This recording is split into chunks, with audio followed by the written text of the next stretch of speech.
Assalamualaikum warahmatullahi wabarakatuh. Di sini saya akan menjelaskan tentang model pembelajaran inquiry learning. Dosen pengampu Ospapea Yuanita Misanti MPD. Pengertian: Inquiry Based Learning atau IBL adalah teknik mengajar di mana guru melibatkan siswa di dalam proses belajar melalui penggunaan cara-cara bertanya, aktivitas problem solving, dan berpikir kritis. Siswa harus diberikan kesempatan untuk mencoba menemukan sendiri konsep yang diajarkan. Lebih dari itu, jika siswa juga diberi kesempatan untuk mengukur kemajuan belajarnya sendiri, maka hal ini akan membantu mereka belajar. Sintak atau langkah-langkah.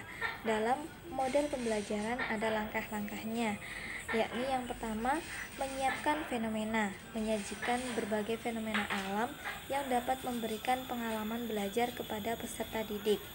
Contoh, saya terapkan pada pembelajaran kelas 11 SMA, materi fluida statis, khususnya pada hukum Archimedes. Assalamualaikum warahmatullahi wabarakatuh. Selamat pagi anak-anak. Gimana kabarnya? Ya, semoga selalu sehat ya. Pada pertemuan kali ini Ibu akan sedikit menjelaskan tentang fluida statis.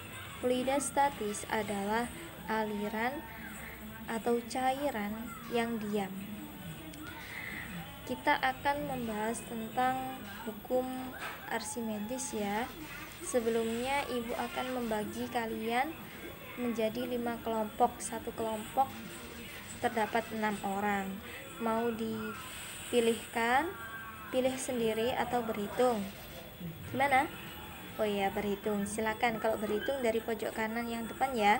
Berhitung 1 sampai 6. Sudah?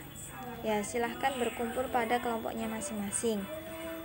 Ya, ini Ibu tunjukkan videonya.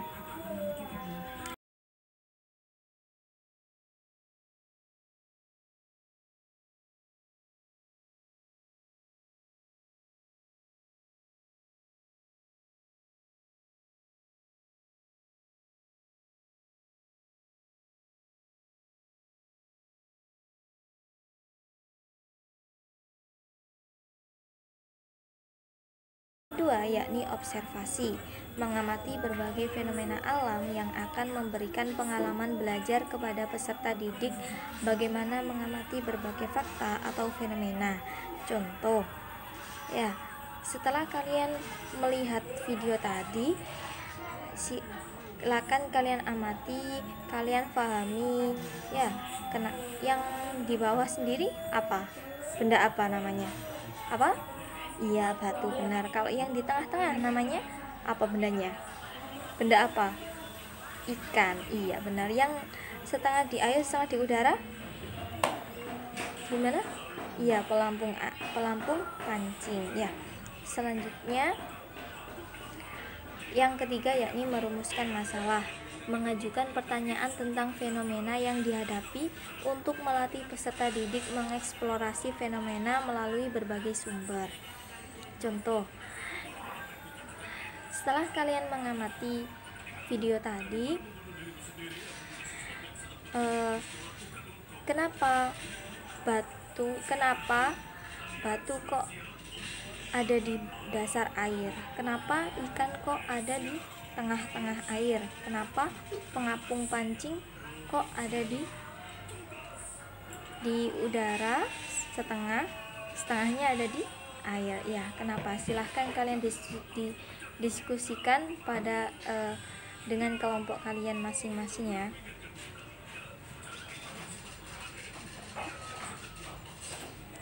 Yang keempat yakni menyusun hipotesis, mengajukan dugaan atau kemungkinan jawaban dapat melatih peserta didik dalam mengasosiasi atau melakukan penalaran terhadap kemungkinan jawaban dari pertanyaan. Contoh, setelah kalian mengamati tadi ya, menerima pertanyaan dari saya, silahkan kalian jawab. Ya, kalian jawab pertanyaan saya tadi di kertas, terserah satu kelompok satu aja nggak apa-apa. Kalian cari di mana aja, di buku boleh, di lab, di internet juga boleh. Kalian jawab pertanyaan saya. Kenapa batu kok ada di dasar air? Kenapa kok ikan ada di tengah-tengah air, dan kenapa pengapung pancing kok sebagian ada di air, sebagian di udara. Selanjutnya yang kelima yakni mengumpulkan data yang terkait dengan dugaan atau pertanyaan yang diajukan, sehingga peserta didik dapat memprediksi dugaan yang paling tepat sebagai dasar untuk merumuskan suatu kesimpulan. Contoh, setelah kalian mengamati, menjawab pertanyaan dari ibu, ya kalian kumpulkan datanya. Data-data yang kalian dapat itu kalian jadikan satu di kertas tadi. Kalian tulis ya, apa benda yang ada di bawah, di dasar itu namanya apa, yang di tengah namanya apa, yang setengah di air, setengah di udara itu namanya apa. Ya, benda bukan nama bendanya kan sudah tahu, namanya batu, ikan, sama pengapung pancing. Namanya kalau benda yang ada di dasar itu namanya apa? Ya, kalian tulis di situ. Datanya kalian kumpulkan.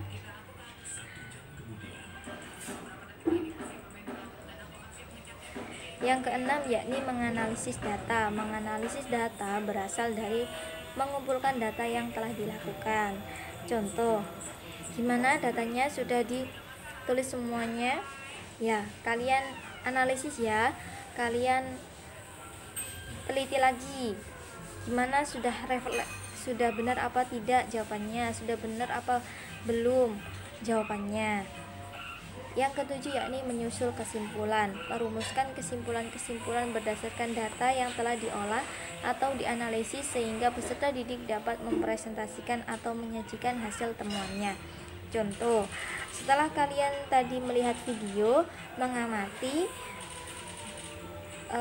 menentukan hipotesis, mengumpulkan data dan menganalisis data, silahkan disimpulkan dari percobaan tadi, dari video tadi.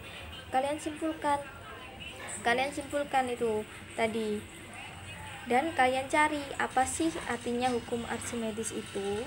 Ya, kalian cari, kalian simpulkan ya. Setelah itu kalian presentasikan satu-satu, maju ke depan, satu kelompok masuknya. Ya, sudah semuanya. Ya, silahkan kelompok satu dulu yang maju, dipresentasikan hasilnya.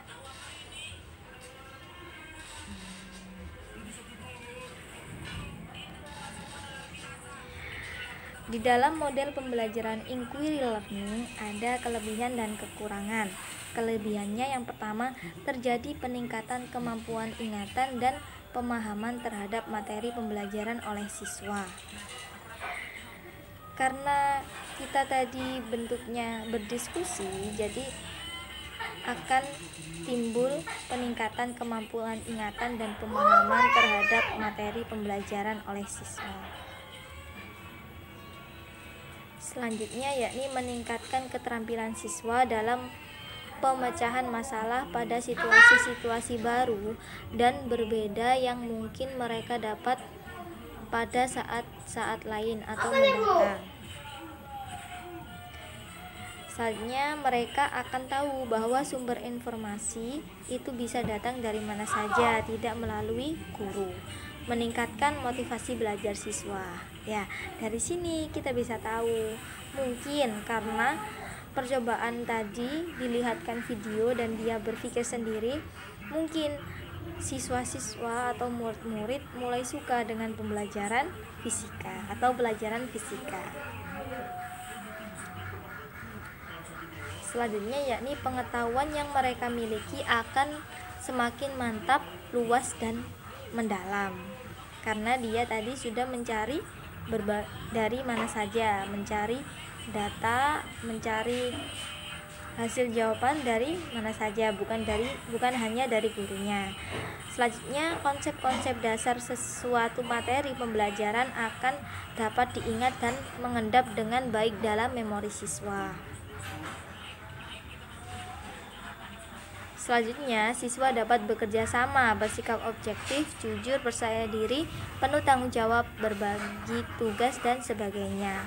Mengetahui dan mengecek pemahaman dan penguasaan siswa terhadap suatu materi pembelajaran atau suatu permasalahan. Kelemahan, time is running out. Permasalahan dengan waktu yang dialokasikan, pencarian dan pengumpulan informasi biasa saja akan memakan waktu lama atau bahkan jauh lebih lama dibanding jika guru langsung memberitahu siswa tentang informasi tersebut. Jadi waktunya itu biasanya dalam 1 jam, kalau di sekolah kan 45 menit.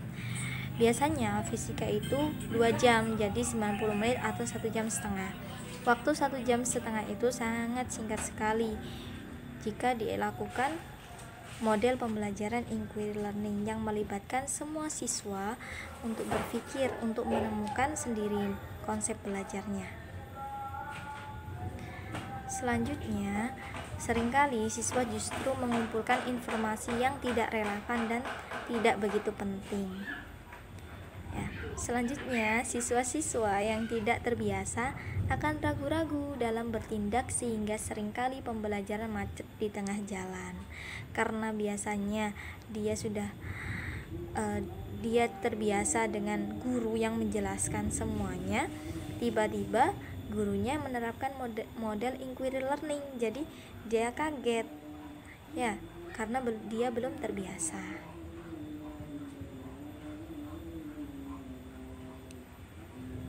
Selanjutnya, dalam belajar berkelompok-kelompok berlangsung, biasanya ada beberapa siswa yang kurang aktif dalam kelompoknya.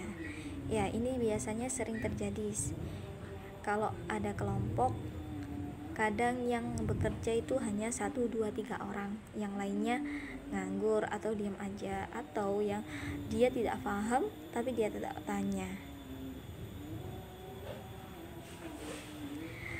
Terima kasih, kurang lebihnya saya mohon maaf. Wassalamualaikum warahmatullahi wabarakatuh.